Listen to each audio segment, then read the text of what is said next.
Good afternoon and welcome to this Personnel Today webinar in association with Cornerstone. At a time of rapid tech advancement and shifting market demands, the workforce readiness gap is a pressing concern for organisations across all industries. The hopes and fears of employees were laid bare in a recent PwC report, which showed that more than half of employees feel there's too much change happening at the same time. More than a third said they'd experienced significant change to their role in the past year, including new tools and technologies, changes to team structures and changes to daily responsibilities. I'm Rob Moss, I'm editor of Personnel Today, and I'm very pleased to be joined by our panel from Cornerstone to examine HR's role in closing the workforce readiness gap. In a moment, I'll ask our panelists to introduce themselves, but we also want to hear from you, of course, the audience. Please do share your comments in the chat at any time. Perhaps kick off by letting us know where you're joining the call from. If you've got any specific questions that you'd like me to relay to our panel, then please try and post these in the questions tab, which is next to the chat tab. That makes them easier for us to spot, and I'll try and relay as many of those as possible in the Q&A at the end. Today's session is being recorded, and after we're done, we'll be sending you an email so you can download the slides or watch the webinar on demand. Okay, let's get moving. First of all, we're going to kick off with a quick poll. Essentially, we want to try and find out roughly the size of the organisations you're calling in from to give us an idea of the sort of scale of the employers. Okay, so not surprisingly, looks like around half are less than 1,000 employees, around 20% less than 5,000, 15% less than 10,000, and getting on for 10% more than 10,000. Okay, I will kick off by handing over to Becky. Welcome, Becky. Hi, Rob. Obviously, hi, everyone. Lovely to meet you all. As you can see, I'm Becky, and I am part of our Cornerstone team, primarily working in the SMB space, and I've been with the team for about 3 years now. So I feel like I've got a pretty good idea of some of the challenges and things that you're all going through. So yeah, hopefully can give some really good insight on the call today, and I'll pass over to Kate.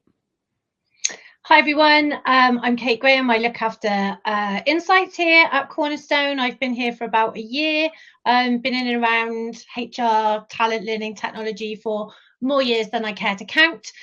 So I'm enjoying applying all of that knowledge here at Cornerstone and looking forward to the session today with you all. Thanks, Kate, and good afternoon, everyone. I'm Luke Hicks. I've been at Cornerstone for near on a decade now, which has just sprung out of nowhere, but it's given me an incredible opportunity to see how the world of HR and talent technology particularly has changed in that time. In my time at Cornerstone, I've worked with all sizes of organisations, from the less than 1,000, the sort of under 5,000, to the big giant companies of hundreds of thousands. And I'm not massively surprised at that sort of breakout, because so many employees work for a small or mid-sized company. So it sort of shows that in the poll. And we're really excited to talk to you today about the workforce readiness gap and how we think that, being an agile organisation can help to overcome some of those challenges. So we'll get straight into it. Back to you, Kate. No, I think it's Becky's going to walk us through the agenda first, I think.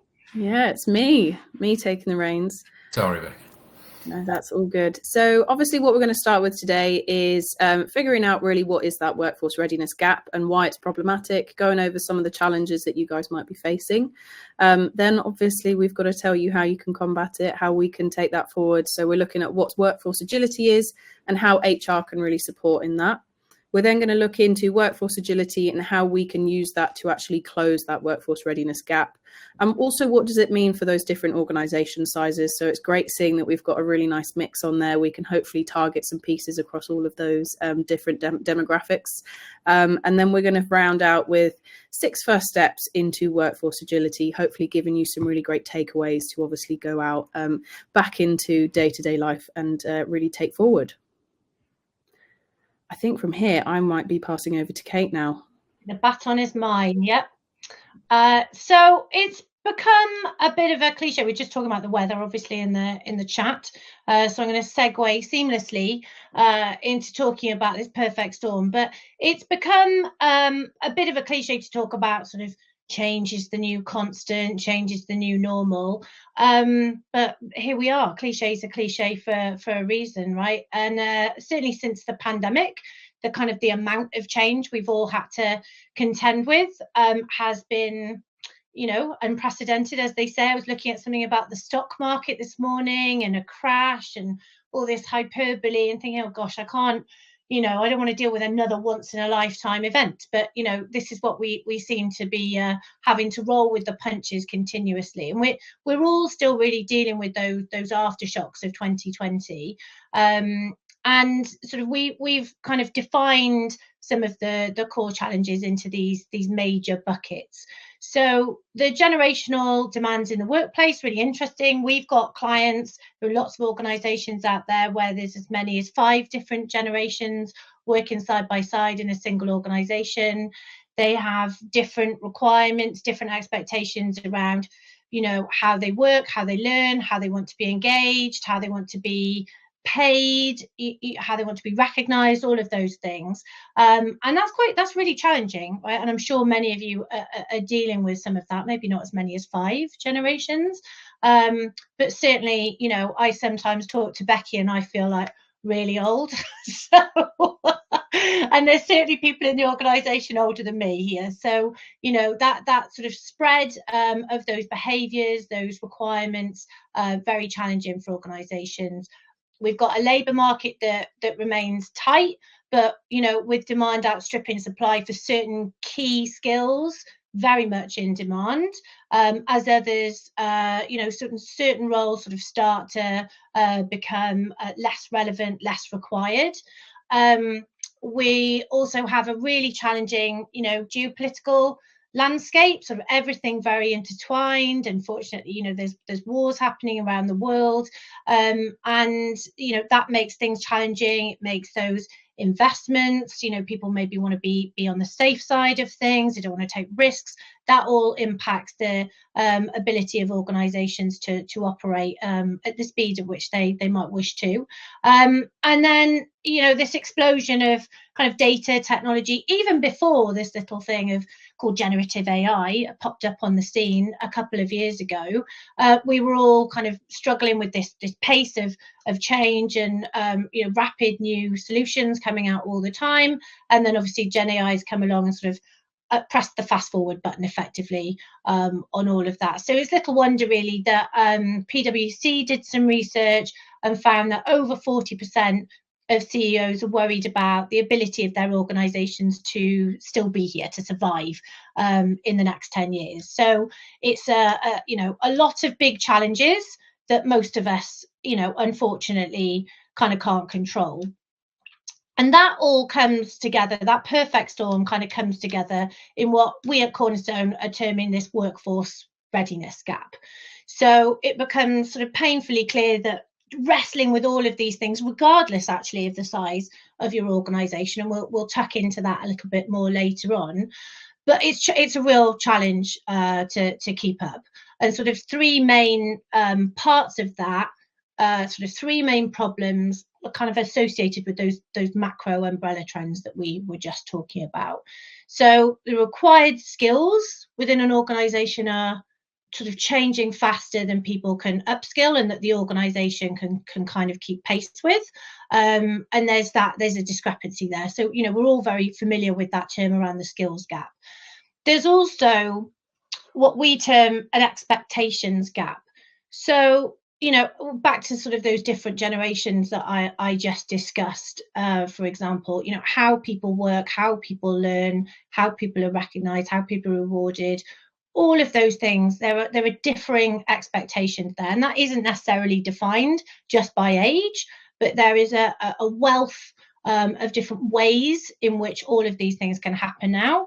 And so that expectations gap is growing as well, and especially that pace of technology driving some of this change. And then thirdly, and I think every organisation struggles with this, whether they're new, old, big, small, the visibility gap. So having the data and the insight to make the right decisions at the right time, most organizations will say that they probably can't just put their finger on that as and when they need it. And without that visibility into, which people you've got in what roles, at what time, where are you headed, how do you get from A to B? I've got a friend, she talks about skills corridors, which I really like, in terms of thinking about how are you sort of transitioning people through different transformations. There is that visibility gap as well. Often data, it's not that we don't have enough data, it's being able to get our hands on the right data at the right time. So often there's disparate systems, maybe they don't talk to each other, and that all impacts our visibility there as well. And that means organizations kind of they haven't got that readiness that we term here in order to be able to close some of these gaps. So ultimately, these two things are out of sync, and that is making life pretty challenging for a lot of you. I'm sure you've got differing challenges in your organisation at different points across these three areas, but it sort of all amounts to this: are you ready to be able to contend with some of these big rocks that we're all trying to move? And what's the reality of that? These sort of numbers speak for themselves. Revenue left on the table for your competitors or new market entrants, or someone more innovative to maybe take away from you. A lack of belief or a lack of confidence around being able to invest and make decisions, and ultimately a lack of performance maybe for your organization to hit your goals or targets, or sort of bring your vision to life, whatever you're trying to sort of achieve. So, sort of a bit of scene setting there in terms of the tricky landscape that we're all trying to navigate. And I think, again, we wanted to just take a temperature check here, Rob, with a quick poll to see kind of where, you guys sit in terms of thinking about, certainly about the skills that you've got inside your organisation, and how ready you are, I suppose, to cross the chasm and close this gap. Okay, just while we're waiting, I suppose, for those poll results to come in to see what they say, I think your slides were amazing. What you talked about there was really key. But the one thing that it showed to me is, in the 10 years I've been at Cornerstone, HR has always been really key to business performance, but has often felt like a supporting pillar rather than a strategic driver. Today, what I think has happened is the skills divide and the need to be agile means that HR is absolutely front and center of any business strategy. So I've often talked about some of our clients. I won't name drop specifically, but we do some work with a large UK broadcaster. In fact, they're a pan-European broadcaster, and they led their market space for a good 20 years. They were the dominant player in those 20 years. And their service largely required a lot of hardware and hardware installation. It meant that a huge amount of their workforce became skilled in deploying that hardware installation. But over a period of sort of 5 or 6 years, in the last 5 or 6 years, technology has massively changed, which meant that new competitors entered that market. They were competing with different types of service provision, different costs. It meant that they could no longer be agile by relying on the hardware. And once the hardware was gone, they were left with a huge amount of employees that actually had skills that were outdated. They still needed the same number of employees because they had to reskill and develop new technical skills. But that is exactly workforce agility, and shows that business could not transform and continue to lead its sector without HR driving the people change. So I just wanted to sort of reinforce that, because I think your slide showed it pretty well. Yeah, it's a really good illustration, I think, that everybody can relate to, right? Because they're wildly different in terms of that skill set. And we can see from the poll results here, so just under half are saying that their organisations don't have the right skills to face today's challenges. A third are saying they're not sure. So that taps into that visibility gap as well as that skills gap. And 18% are saying yes. So we want to hear from you. Drop some stuff into the chat. Like, what are you doing that's working for you around this? I would love to hear some of those stories. I think there's some really key industry trends on the maturity as well. So I'd be interested if you said yes or no. Just pop in the chat what you said and what industry you're from. High tech, I would expect to say they're more prepared for the skills readiness gap. Perhaps if you're in a more traditional industry like manufacturing or perhaps retail is one that I talk about a lot, you might feel less ready. So I'd be interested to see what the chat says. So, law, there's one for you there, Luke. You love talking about legal. I do love talking about legal. So without stealing all of my thunder, I get told that legal is adopting AI and generative AI faster than any other industry. And actually legal suffers at the top end. It's particularly in the UK, we lose senior partners to North America because of the exchange rate and the salary benefits of going out there.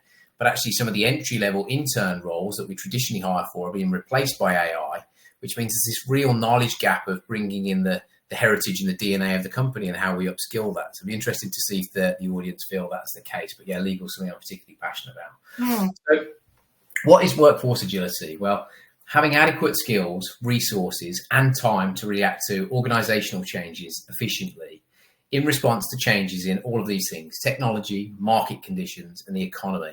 And I can't remember the phrase you just said, Kate. I think you said roll with the punches. I certainly feel that the post-Brexit era, and maybe those of us who are a little bit older that go back to 2007, 2008 and we're already in the workplace, it feels like our generation has been rolling with the punches for a long time. We're in this constant state of change. And so remaining agile is really critical. Now, how does that impact the kind of front line in terms of people management, HR, and the people teams? Well, first of all, as I've just talked about with that broadcaster, you have to develop the right skills quickly.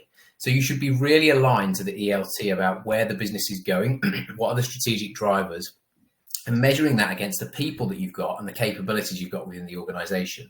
If you're not doing that gap analysis and you don't understand the skills you have versus the skills you are likely to need, then you have a skills readiness gap. And that will show that you have a lack of ability to be agile in changes in market conditions. Something that's as old of time is about connecting the goals of your organization through to the people and the front line of managers. We must be able to cascade all of those strategic MBOs and drivers. But more importantly, the front line must understand the direction the business is going so that they can invest in their own skilling. They want to invest their own time in learning and make sure their learning skills are going to be valuable to you as an employer. And then that allows you to design the workforce you need. We talk a lot internally about a talent marketplace or an opportunity marketplace, and promoting to employees to be able to see those kind of tube line type career opportunities. A lot of organizations will not look at what we call the silent skills. So I might have taken some time out of work and developed, creative writing skills, but that's not on my CV. It's not on any experience that you'd find through LinkedIn or our internal HR database. That's a silent skill that could be beneficial. So how can we use that when we're thinking about designing out the workplace that we're going to need in the future? Now, if you look at this slightly differently, so what is workforce agility? Well, it's the ability for the workforce to properly respond to change. And as Kate explained so articulately, we are in a constant state of change. There's no organization. Becky and I are pretty lucky. We're at the front line. We're both in sales. We work with hundreds of organizations each year. And I'm yet to work with an organization in any industry that doesn't say we are in some form of transformation. You know, that's a retailer moving to an e-commerce business. That's a legal business adopting AI and having to retrain their team members. But the most importantly, and this is really key that we communicate this to our teams and to our employees, is the ability to exploit change, to use them as opportunity. Often we fear change in our personal and our professional life, but change generally breeds opportunity for us to learn new skills. Those skills might be more valuable. They might compensate better. And the way that we communicate change and how important that is to create growth for our employees and for our organization is really quite crucial. So if we look over the last 30 years, there's been lots of inflection points. If you go back to the 1990s, certainly heading into the dot-com era, I remember we were waiting for the clock to turn 12, 1999. Everyone thought all of our systems were going to explode because clock formats didn't work and date formats didn't work. And none of that happened. We did focus heavily on process automation, trying to move to email, trying to move to online systems. We then spent the next sort of 8 years or so trying to integrate those systems that we'd purchased and implemented and make them work a little bit better. And then all of a sudden, the millennials hit the workplace and became quite dominant, a dominant voice in the workplace. And it became about engagement. You know, culture was the focus. I remember talking to organizations that would say, are our hires a culture fit? Culture was absolutely front and center when it comes to the employee value proposition. And now we're moving into this kind of high performance mode where everyone has to do less with more. Kate mentioned the markets yesterday. It feels like we've been in some kind of economic or financial crisis since at least 2020 and yet to come out the side of it. And so I look at sort of the 2020 period and think, Well, yes, we're in constant state of change, but if you go back to any professional services organization, any big city around the world, their offices, and this is a bit hyperbolic, wouldn't look that different to this setup. You go into an office in London, probably in legal, for those on the call in legal, in 2019, it'd be formal setting, it would be suits, it would be lined desks. And then the pandemic allowed us to accelerate that process. And we went through like this 2 or 3 years of rapid evolution. And that changed the way our employees think about work. We stopped thinking about a one-to-one relationship with our employer as our only source of revenue. Lots of people I talk to now have 3 or 4 streams of revenue. They might work for Uber. They might do, as I said, creative writing on the weekend for a particular magazine they're interested in. And they might work for you for 35 hours a week just to get some kind of consistent payroll. So the way that our employees think about employment has changed, which means we have to adapt to that so that we engage, attract, retain, and develop the right skills that allow our business to grow and evolve. And you can look back and say, well, when did the concept of agile really start? And I'm sure it's existed for a long time. But 2001 was a key inflection point. And that's where we start to think more about individuals and think about our employees really in terms of the value that they bring to us, how we retain them and how we develop them, and how we have to support them through responding to change to maximize our investment in human capital to get the most out of the business. And that's where you've seen this tighter link between the business and HR really come together. So that kind of brings me on to Kate. You mentioned this earlier, and I find this stat astounding, but not shocking. 45% of CEOs believe their company will not be economically viable in 10 years if they continue on its current path. And I don't want to pick on retail because there's tons of industries that suffer this, but how often do I talk about, you walk down the high street and you'll see an amazing retail brand, one that's been, we've grown up with, and you can think of ones of the past like Woolworths that we all would have gone straight in after school to buy their sweets. And you think, if that organization doesn't adapt really quickly, will we forget and stop seeing their brand on the high street soon? And so many organizations have to respond to the changing market conditions, the technology drivers, and the employment conditions of how people think about being employed. Otherwise, we won't evolve, and we won't be able to thrive in a new economy. And that's where that's where the concept of workforce agility is being born. Because HR now have this kind of accountability, I suppose, to remain agile, to be able to respond to those changes really quickly. And that kind of brings us on to this by size. We've done a poll, and clearly there's a huge amount of our audience today that have less than 1,000 employees. When I think about sizes of organizations, it's difficult to put employers into buckets, but I suppose less than 1,000 employees is in the smaller to mid-size. Depending on where you are in that spectrum, you start to get some maturity in process, budget for systems, automation in the way that you hire, retain, and succession plan. Mid-sized organizations start to do acquisitions, so you start to get some decentralized processes. You perhaps start to see different microcultures within the organization, fragmented systems. And then you get into larger enterprises that are sort of 10,000 employees plus, and they've got hundreds of different systems, lots of bureaucracy, lots of process, but they have this amazing employer brand because they're so big by scale. Think your Googles, your Teslas, your Metas, and your Amazons. And all of these have different ways to responding to change. Larger organizations, in my opinion, and I'll bring Kate in a moment, will generally have budgets and consultants driving them through responses to technology, market conditions, economy. Mid-sized companies are perhaps slightly less strategic. And SMB companies, and Becky, I invite you to come in here, are very reactional. They're super responsive, perhaps too responsive to market conditions. So I'll let you both sort of take it away. Yeah, definitely. I think I'd agree with you on the SMB side of things. SMBs are inherently agile because that's what they need to have within an organization to actually be able to function really well. But as you were saying, being agile by nature isn't necessarily always a good thing when you're trying to grow, because sometimes you lose the scope of actually being able to see what you have within an organization. And this is where I think, as Yvonne was mentioning in the chat, and I've seen Kate having a brilliant conversation there, sometimes not knowing what you have and those silent skills within an organization is half of the problem. You want to be able to actually see what you've got in-house. And I think sometimes SMBs will see really doing that skills mapping and identification as a little bit big business, but it's really not. This is something that really applies absolutely everywhere. And it's something I'm actually really happy to see in a lot of the conversations that we're having as we're going through kind of this year. It's coming into the conversations a lot earlier on. And in that growth journey, the skills are being identified. And some of the organizations we're talking to, they're kind of going, oh my goodness, I didn't even realize the skills that some of the people that we have got, whether it's actually really specifically work related, or whether it's actually, as Luke was saying, something in those other revenue streams that might actually bring someone into maybe that gig workforce that you're trying to imprint into an organization. There are so many areas that you can consider there. And I think one other thing, Luke, probably to mention is that a lot of the time in SMB, you're wanting people to be really multifaceted. And in terms of actually identifying skills, it's seeing not necessarily that everything is a straight up and down, but it's a little bit more of a web. And how can we look at this and go, I don't necessarily want to think in forward and backwards. I want to think laterally, think sideways, and actually go, where can I go and where am I best suited? And really looking at this and looking at the agility that you have in your people is the best place to start. Yeah, we talk to a lot of graduates, and I often think about that paradigm between starting your career in an SMB organization where you're going to get rich experience across a multifaceted set of departments, you're going to be asked to do everything, or going to work for a really large consultancy that's going to give you the most amazing structured onboarding, but you're going to be stuck probably in one quite specific role. So it's really interesting. And Kate, I know you've done lots of consultancy over the years in different forms and talked to a lot of big organizations.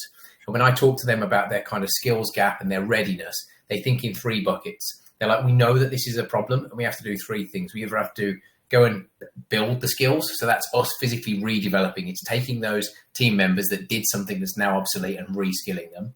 We have to go and buy those skills. So either talent acquisition, we go and get our hiring boots on and we try and hire them, which we know is particularly difficult right now, or we acquire another company. That's always an option, or we borrow those skills, and we borrow those skills either from other departments, parent companies, or consultancies, in that we go and trade them in. What is it you see when you talk to larger organizations about, you know, their agility and readiness for this, and the sort of strategic approach they take to being ready for change? Well, thanks, guys. And I think there's so many sort of crossovers in what you were just saying. But I think when we think about a typical large enterprise organization, agility probably isn't the first thing that comes to mind. You know, these companies they have tens of thousands of staff. They're often in numerous countries, lots of operating units, lots of job roles, loads of different needs, often global, often quite complicated. And so when we start to think about how to break this all down, I often talk about, especially the workforce gap, readiness gap in general, but I think particularly when we start to think about skills, I often think of it in enterprise organizations like they're stood at the bottom of a mountain. They know they need to get to the top, but like they don't even know where the path is, let alone knowing which path to take. Sometimes, there was a lady in the chat earlier who said a no to the skills question. She works in local government. Now local government isn't sort of operating across borders, but it is large, is heavy, is complicated, has maybe suffered from a lack of investment in things like, technology, etc., especially in the last few years. So I think to become more agile, it is about the structure and thinking about sort of what things are going to get you there. But I also think it's really important to think about mindset, because if I pick on an area like talent mobility, for example, I don't think there's many organizations of any size that haven't bought into the concept of talent mobility, right? But we still see organizations, most organizations, especially in enterprise, they're still quite early in that journey, right? And that's because people talent hoard, so they hang on to their good people. I always used to say, I don't have a team, just me doing what I do at Cornerstone, but in my old team I used to say, well, fine, I like the idea of talent mobility, but you can't take my team because they're mine. It gets much bigger in larger organizations. Yeah, exactly. You scale that across 100,000 people and you've got a problem. So this rigidity and the structure of organizations, enterprise organizations in particular, it slows down that ability to be agile. So as much as we do need that visibility, the data, thinking about the systems and the spine and the sort of structure around it all, there is also a mindset shift there that needs to happen culturally. I mean, you mentioned a few things there that were really interesting. One was you talked about global and large enterprise. I actually think that's been the biggest change across organizations. So I'd be interested for those that work for organizations less than 1,000 employees, how many have a global workforce? I think we really have become global citizens now. It's a bit of a cliche, but it's so easy to work from anywhere and dial in from anywhere that I think smaller employees, their advantages, they go, we don't care about an expensive office in the middle of a city somewhere. We care about attracting the best people at the best value. And if they work in any part of the world and they can add value to our organization, we will. And so, Becky, how often do you go and speak to an organization with a few hundred employees and they're in 10 countries? I mean, I've recently had a little bit of a kind of discovery conversation with one organization, and they physically do not have a registered office space. They are all completely and utterly remote. No one, they don't have a space that they kind of call their own collectively. And it seems to be becoming more frequent. I think one thing that Kate said interestingly there is that too much structure and too much rigidity is an issue in some senses. And I think on the flip side, and I know, Luke, we've probably had this conversation a few times, when you're looking at those smaller organizations who are coming into their own and they're growing and growing and growing and growing, there's a lack of structure, and you almost hit the other end of the spectrum where, as a result of there being a lack of structure, there's not really an understanding of where the links are, where the crosses of skills are, and where people actually need to look within an organization and where there are actually gaps. So there are definitely two sides, kind of two sides to the spectrum there. And I think what you want to do is you want to have that kind of Goldilocks situation where you're really nicely in the middle and you can figure out exactly what skills you've got, but you've got the agility for people to move in and around. So yes, you can keep some of your amazing talent, but you can also bring people in and upskill those other individuals into some of the gaps that you might find. Definitely. And the other thing that's made it difficult, I mean, just referring to, Kate, your comments in the chat you're having with Anne in local government and in the chat, is local government is not immune from change. They change all the time. Legislation changes. How much legislation change is going to be going on in the next few weeks, months and years around how we interact with our council tax rules. They're legislative changes that you have to respond to. You have to update systems, you have to update technology, but also the way that our expectations in our personal life have changed. If you interact with your council, you want it to be the same quality experience you get with Amazon. Nobody's got the patience anymore to deal with a difficult online experience when you're trying to pay your council tax or, move house.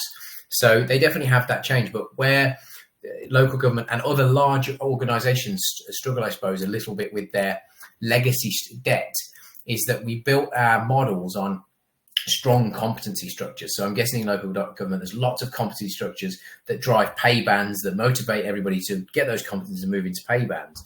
And what we're probably saying now is that the way that we compensate each other should change. Compensate people should look a little bit different. What prevents mobility is when we've historically valued one particular role with a set of competencies far greater than another role that someone could be really valuable to, and so they can't take the job. And so what I'm seeing is organizations starting to look at their kind of high impact skills or their power skills and work out what the value of that is to the organization and wean themselves off these compensation based competency models and pay for the skills that drive their business change. And I think if local government or large enterprises could do anything that would make a real impact, it would be that. But I know how hard it is because it's ingrained in, years and years and years of legacy. So I think it's been a good conversation, but it's probably time to have a look at our next poll. So, Rob, I think back to you to see, how ready is your HR organization for transformation? We are not ready for transformation. We're getting there. We're ready now. So this is going to be another interesting poll, see what everybody thinks. I'm still trying to read the chat. I'm not very good at doing multiple things at once. If you see me turning left, it's because my camera's over there and my big screen's here. No comment there, Luke, about multitasking. I mean, it's interesting what Anne's saying here about the structure and the leadership of being up for changes, because we're getting to the point where it's survive or die. Back to that PwC research, for example, about the CEOs and not sure if they're going to survive, their organisations are going to survive beyond 10 years. But local government and the NHS are in a different position. So that's not survive or die. It's survive or maybe not be very good. But then, they don't have the same drivers in the way that the private sector does, for example. So I think that's quite interesting, just in terms of thinking about stakeholder engagement, stakeholder buy-in, sponsorship, all of those kind of things. There's a different set of drivers to consider there. And I think one of the things that's really interesting there, Kate, as well, is actually understanding in terms of what's driven some of the interest around looking at the skills mapping, identifying what's actually going on.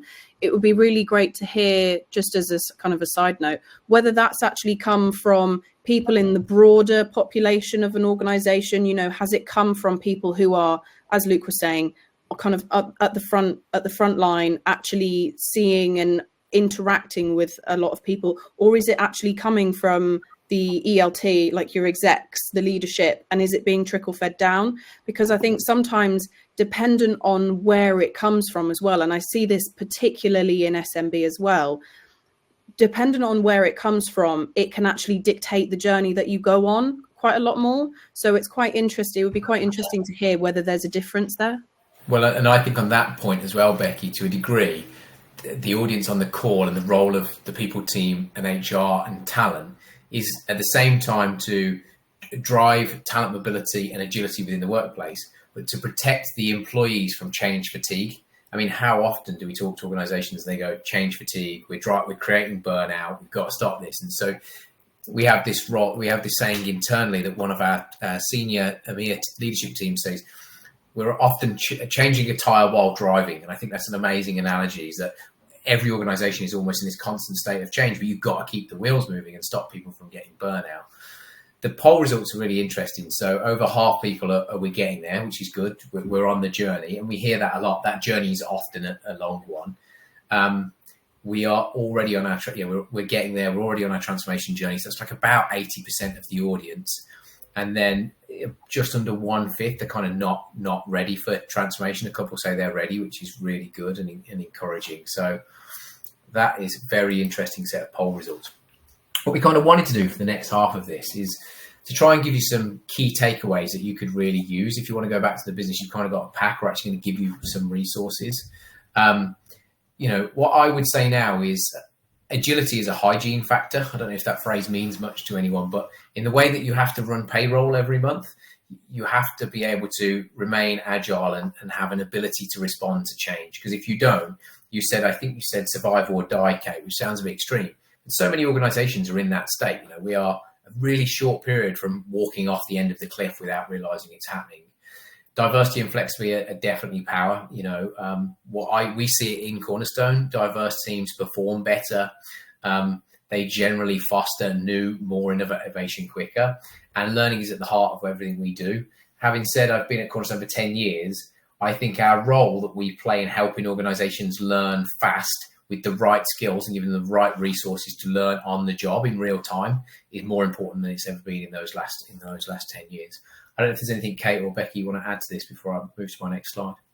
I was just going to say, I think in terms of saying, yes, it's a nice to have, and bringing in the survive or die, it is a little bit extreme. Maybe in some senses, I know, Kate, you were saying sometimes stuff like the NHS and government, it's a survive or thrive. Are they going to be doing their everything processing really, really well, or is it just kind of ticking by? With a lot of organizations, I think I know I've referenced this before, you almost need to identify the symptoms and go, okay, yeah, there are quite a few symptoms here, but we're maybe not ticking off and actually figuring out what the underlying illness is.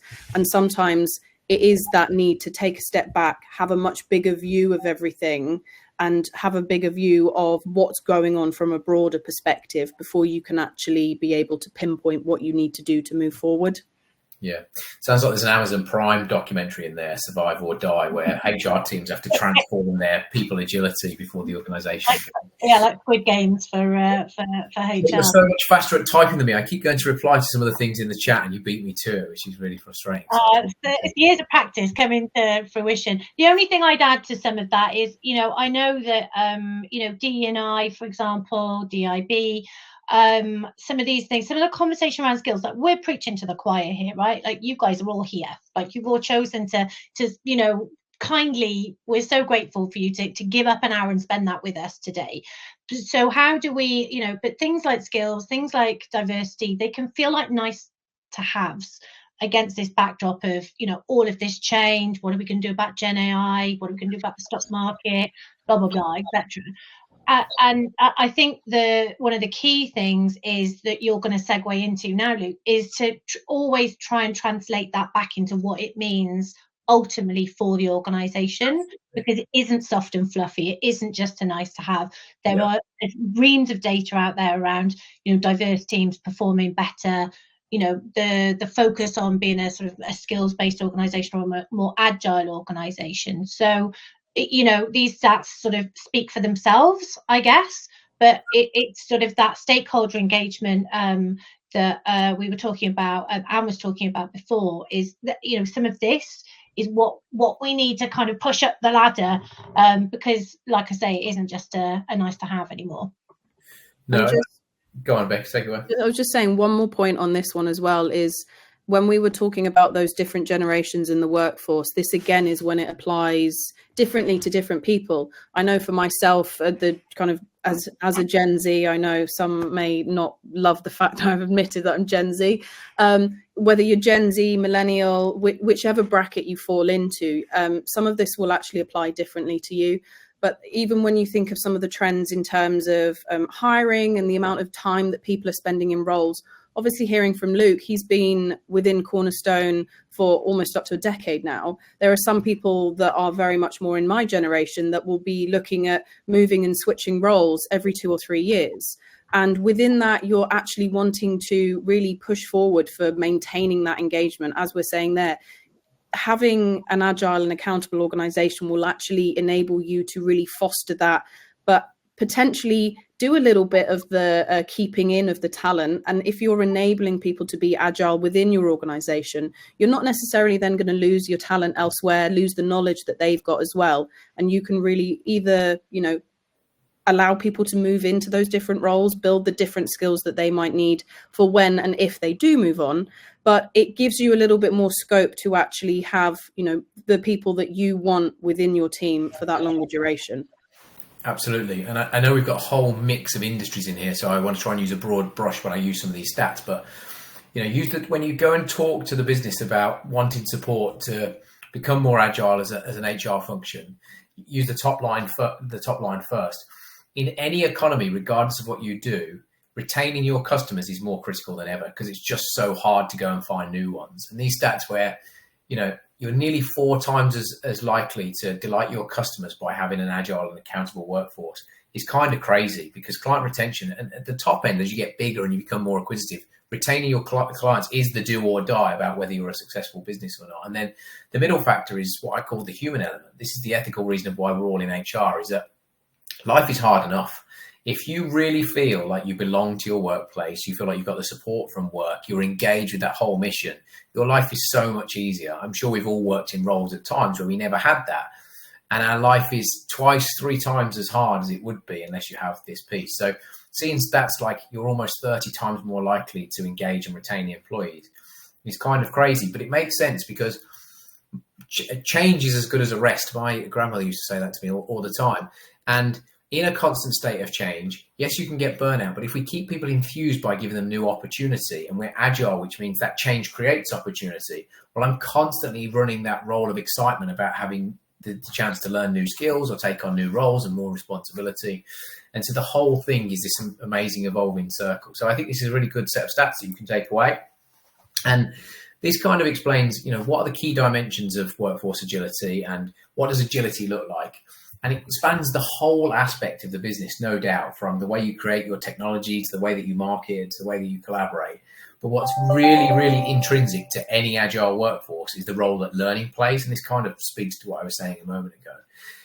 Learning is the highest key driver in terms of us remaining agile. So if we're developing new skills, we're helping our team build their skills for their own career mission, but also that aligns to the business objectives. We're building skills that we need in our future workplace.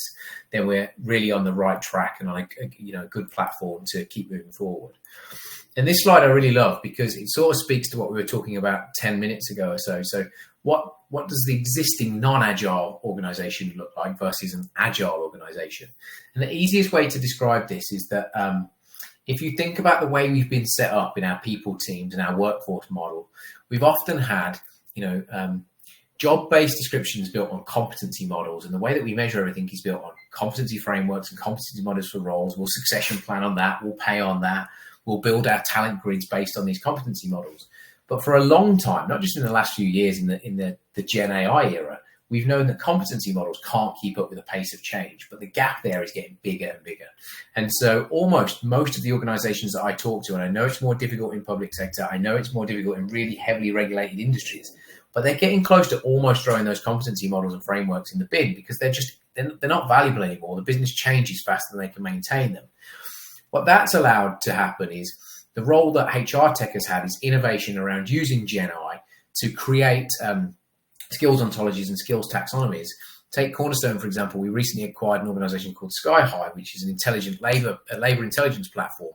And that is using all manner of data through to intellectual property requests that have been filed, which industries are hiring the most and what they're hiring for. So it's using third-party data and then showing you where the demand from skills is, what impact that likely has on your workforce, what the cost of talent is going to be, what the shortage of that talent is going to be. And it allows you to have a much more dynamic view of what your talent and organizational structure should look like, rather than what we've built historically that was rigid. And this is a demonstration of where technology can really help us to evolve at the pace of change that we're kind of moving. Okay, I'll kind of invite you to talk here as a ex-Fosway lead, where they sort of reinforce what I said around AI. Yeah. So, I mean, this actually is taken from my ex-colleague, David Perring, I think he's called Chief Insights Officer now, but Fosway industry analyst. If you haven't checked them out, I am slightly biased because I used to work there, but loads of free research. Do go and check them out if you haven't. But, you know, David talks about the impact of AI. This is pre-Gen AI, by the way, old AI, if you want to call it that. But the way that AI has sort of transformed the landscape, particularly around skills. So being able to use an inference to think about skills adjacencies, those silent skills that we talked about, where can you sort of pick those up from either people's CVs, people data that exists in your different systems across the organization, and being able to pull all that together. Now Gen AI is sort of supercharging that. Platforms like SkyHive, you know, are built for that. But it's given us that sort of greater accuracy to see, you know, what we actually have in an organization. And, you know, we know, again, it's Fosway research, but we know that the skills, and I was just talking in the chat about feeling sort of engaged, energized, motivated, enthused at work, you know, that can all create the foundation of, you know, what's essentially a great employee experience. And in turn, we know that impacts, you know, people fulfilling their own potential, you know, retention, etc., but also the organization fulfilling its potential and performance targets as well. So it's a very, very, very virtuous circle, but we can't underestimate the impact of the technology to help this scale. You know, that mountain I talked about, it helps take us up several levels of that mountain, you know, in like an elevator, basically, or a lift. So this is kind of one of our final sort of practical takeaways. And Becky, this kind of gets me thinking about you, and you've touched on it already. If we think about the 6 key steps to building an agile workforce, the first point is assess the current state of your workforce. And when I work really closely with you in organizations of a couple of hundred employees, one of the objections we get from the ELT, never from HR always get it. They were like, we need your technology. This is going to make our life easier. It's going to make the employees feel more engaged. And it's going to give us more data. But the ELT would say, we don't need any good HR data because I know that Jenny or John is good at project management. Why do I need technology to tell me? And is that something you still come into? And what's your kind of answer when organizations or when you get pushback from people who aren't directly connected to the people strategy on that? I think it is something that we're maybe seeing a little bit more of an acceptance of, but it is definitely something that you still get pushback on, in the sense of them going, oh, well, you know, we're only 200 employees. I know what everyone has. I know what everyone can do, because, you know, I not only am ELT, but I wear this hat, and we're in a small office. So I walk past them and I talk to them. Yeah. And this is where we start looking into some of those things of, okay, but that's a surface level. What are the silent skills that they've got? Maybe what are their interests? You know, how did they actually come into the organization? Also, when you think of smaller organizations, whether they're 200, 600, 800, their growth journey is not always the same. Some of them may have started as a startup. They might have had 10, 15 people, and then they've grown exponentially, organically. Some of them will have grown through acquisition. So with this, it's understanding the current state of your workforce from a cultural perspective. Who are they? What do they bring to the table? Maybe what are the differences in how they learn, how they interact? Maybe where have they come from? What can they bring to the table? What are some of their past experiences? And then when you're also looking at that, that's when you start looking at your technology and go, okay, well, actually, I've registered that there's so much information I don't know about my people. What do I then need to implement, even from a really simple level of actually going, you know what, maybe let's allow people to do a little bit of a self-analysis from a skills perspective. We can then maybe get their managers or get someone from a peer review perspective to come in and go, oh yeah, I worked with John on a project and he was absolutely amazing. And you then get a lot more insight from people around the organization. But the technology is what is actually enabling that and is acting as that mechanism for you to have a lot more visibility, instead of it just being, oh, well, I'm going to pick this. I've got a little bit of knowledge in the back of my mind about someone because I maybe worked with them a couple of years ago. And there's more to it than that as well. There's the employee facet, which is not all employees feel confident putting their hands up in a physical situation saying, actually, do you know, I'm really good at X, or I would really like to do Y. And so this empowers them to go behind the scenes and say, I've actually developed these skills, or I previously did this in another role. You can't see it. And one day I would like to use those skills to my advantage and I think it would benefit the business. So there's that aspect, but there's also, there's some stats around how likely you are to retain an employee when they can physically see a career path. And it's huge. It's like you're 3 times more likely when they can physically see a career path, not just hear it or it's hearsay, but they can see it on a page. I can see the chat still buoyant as well. And I know we're close on time, so I'll speed through some of this. The second point here is about, adapting your learning and development processes, which is obvious, but you can only do that if you're working on real data. So think again back to, if you've got a legacy competency framework that was perhaps designed 2 years ago, 3 years ago, 10 years ago or more, and that wouldn't be unusual in certain industries, you're building all of your learning and all of your learning budgets and investments and processes off a legacy competency framework that perhaps is not aligned to the business. So you need to really sit down and understand what's the strategic direction of the organization, what are the things that you need to do, what skills you need to build, and how do you develop learning to go off and do that. And that allows you to redesign roles and organization structures. Are you set up in the optimum way? Is the current team structure that you've got creating bureaucracy, or is it creating agility and mobility?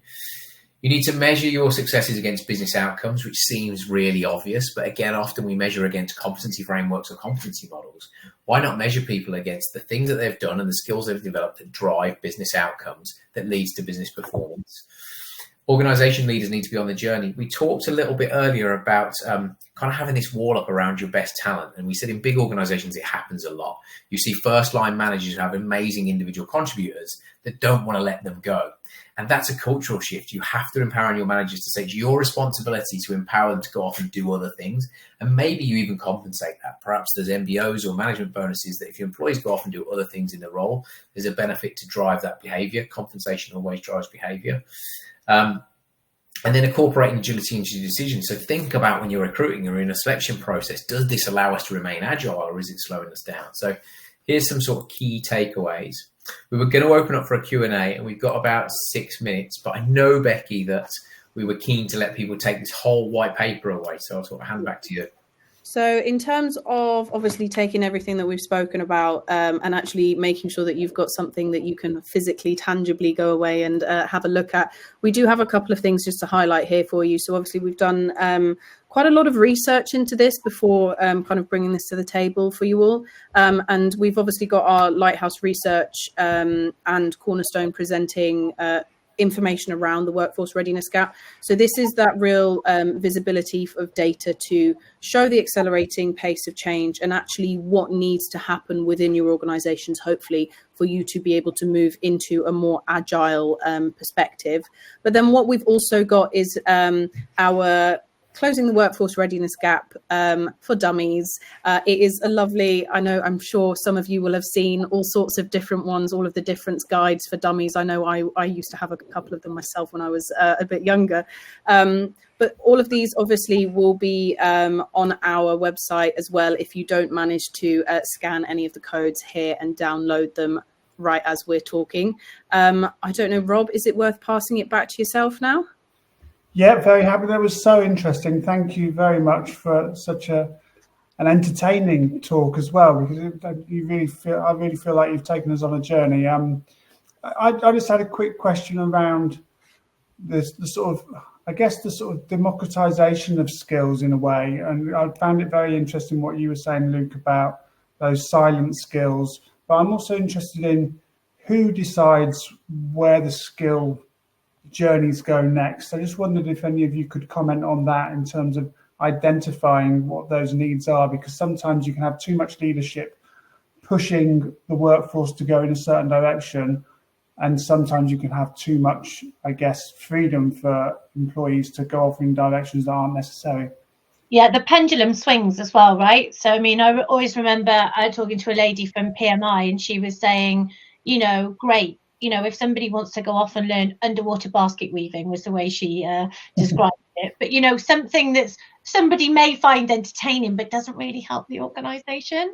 And I think we've seen that pendulum swing both ways for a sort of post-pandemic. It swung very much in the employees' favour. And then I feel like along with, return to office and some of these other things, it's kind of come back into more of that command and control structure. But Luke's probably well placed to talk about sort of some of the good that he's seeing, but I do think like it's a cop out to say it's somewhere in the middle, but I think we've had the extreme, so now it's trying to find that pathway through. But I also think, Kate, we can make that much more objective now. That's exactly what technology is doing, right? We're bridging the gap between not just subjectively saying, well, what do you think? What skills do you think you need? Because empathetic leadership comes up all the time. I meet with HR all the time. They go, we don't have enough empathetic leaders. There was definitely a period of like 18 months where that was the hot topic, empathetic leadership. And it's so easy to throw away that point. But what's the business outcome, and does it drive change? And we've been hyperbolic about survive or die, or change or die. But the truth is that HR is so connected to the mission, because so many organizations realize that they're at that inflection point, that the skills are almost determined by default. They recognize that they have to move from an analog business to a digital business. And so it's easier to work with companies like us or other organizations that can say, well, what skills are absolutely power and necessary skills in that new environment? What skills do you have, and how do we bridge the gap? And that bridging the gap is you either build them, you buy them, or you borrow them. And we can be really, really granular and specific about the key power skills that you need to move into that next evolution. Okay, perfect.